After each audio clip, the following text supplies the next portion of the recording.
ନଈକୂଳ ବୁଦାମୂଳ ନଈକୂଳ ବୁଦାମୂଳ ସବୁଠି ଚଢ଼ାଉ।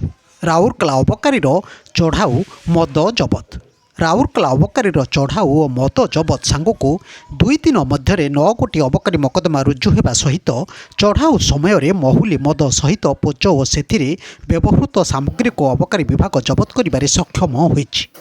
ଗତ 5 ତାରିଖରେ ଅବକାରୀ ବିଭାଗ ପକ୍ଷରୁ ସୁଇଡି, ଟାଙ୍ଗରପାଲି, ଖୁଣ୍ଟୁଗାଁ, କୁନ୍ଦୁରା ପ୍ରଭୃତି ଗ୍ରାମଗୁଡ଼ିକରେ ଚଢ଼ାଉ କରି ମୋଟ 282 ଲିଟର ମହୁଲି ହାତରନ୍ଧା ମଦ, 3750 କେଜି ମହୁଲ ପୋଚ ଓ ଗୋଟିଏ ମୋଟରସାଇକେଲ ଜବତ କରିଛି। ଏହି ଚଢ଼ାଉରେ ଓଆଇସି ରାଉରକେଲା ମନୁ ଆୟଲ, ଆକାଶ ସାହୁ, ଏସ୍ଆଇ ରାଉରକେଲା ଅଜୟ ପ୍ରଧାନ ଓ ଷ୍ଟାଫ୍ ସାମିଲ ହୋଇଥିଲେ। ଏହି ଚଢ଼ାଉରେ 8 ଜଣଙ୍କୁ ଗିରଫ କରାଯାଇ କୋର୍ଟ ଚାଲାଣ କରାଯାଇଛି। ସେମାନେ ହେଲେ ବିଜୟ ସିଂ, ମୁଗିଆ ଓରାମ, ଖଡ଼ା ବଡ଼ାଇ, ଡୁଣ୍ଡ କୁମ୍ଭାର, ଭାଗୀରଥୀ ଲାଖୁଆ, ଲାଲୁ ଲକ୍ଷ୍ୟ, ସାବିତ୍ରୀ କୁମ୍ଭାର, କାଲେଶ୍ୱର କୁମ୍ଭାର।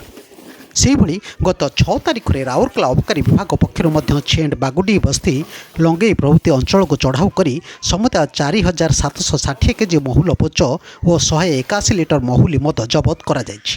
ଏ ସଂକ୍ରାନ୍ତରେ 3 ଗୋଟି ପୃଥକ ପୃଥକ ଅବକାରୀ ମକଦ୍ଦମା ରୁଜୁ କରାଯାଇଛି। 3 ଗୋଟି କେସ୍ ମଧ୍ୟରୁ 2ଟି ଅନକ୍ଲେମ୍ଡ କେସ୍ ଥିବାବେଳେ ଗୋଟିଏ କ୍ଲେମ୍ଡ କେସ୍ କରାଯାଇଛି। କ୍ଲେମ୍ଡ କେସ୍ ମୁଦାଲା ପାଖରୁ 11 ଲିଟର ହାତରନ୍ଧା ମହୁଲି ମଦ ଜବତ ହୋଇଛି ଏବଂ ତାକୁ 35I ନୋଟିସ୍ କରାଯାଇଛି। ଆସାମୀର ନାମ ଅକାଲି ଭୂମିଜ, 40 ବର୍ଷ, ଗ୍ରାମ ତୁଳସୀଟୋଲା, ଛେଣ୍ଡ ବୋଲି ଜଣାପଡ଼ିଛି। ଆଗକୁ ଦଶହରା ପୂଜାକୁ ଦୃଷ୍ଟିରେ ରଖି ମହୁଲ ପୋଚ, ନାଳ, ନର୍ଦ୍ଦମା, ନଈକୂଳ, ବୁଦାମୂଳ ଏବେ ଚୋରା ମଦ ବେପାରୀଙ୍କ ପ୍ରମୁଖ ସ୍ଥାନ ହୋଇଥିବା ବେଳେ ରାଉରକେଲା ଅବକାରୀ ଟିମ୍ ଏସବୁ ସ୍ଥାନକୁ ଚଢ଼ାଉ କରି ସେସବୁକୁ ନଷ୍ଟ କରିବାରେ ଲାଗିଛି।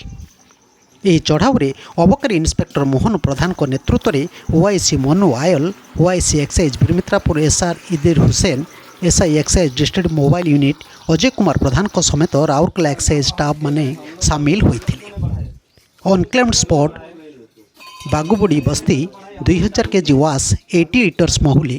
ଅନକ୍ଲେମ୍ଡ spot Lungei 3760 KG wash, 90 litre ମହୁଲି ମଧ୍ୟ ଧରାପଡ଼ିଛି। ଦେଖନ୍ତୁ ତାରି ଭିଡ଼ିଓ କ୍ଲିପ୍ସ। तो हम वीडियो करें तो चलिए। ब्यूरो न्यूज ओडिशा कथा यूट्यूब चैनल को आपण मैंने देखुंती। मतामत दिंतु, लाइक करूँ, सब्सक्राइब करूँ और शेयर करूँ।